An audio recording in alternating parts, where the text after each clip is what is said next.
Opening this watch for a simple battery change left me speechless. I immediately noticed the bluish turquoise deposits on the bridge, which most probably is copper sulfate due to electrolysis between the anode and cathode inside the battery. Unfortunately, the damage is extended and catastrophic, and the only cure for this movement is a replacement one. What a mess! As the battery ages, the separator inside between the anode and cathode degrades, and some of the electrolyte in the anode contacts the cathode, creating an electrolysis between the two. This creates an elevated pressure inside the battery, resulting in leakage through the insulator, the results of which you can see here. See how deep the electrolytic corrosion is.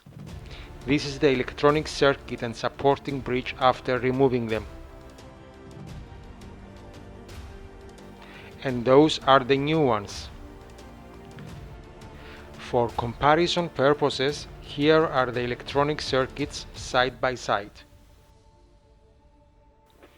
Of course, the whole movement has been replaced with a new one. Please make sure that you remove old batteries from your watches. You have just seen the number 2 reason of destroying a watch. Number 1 being water. Thank you for watching.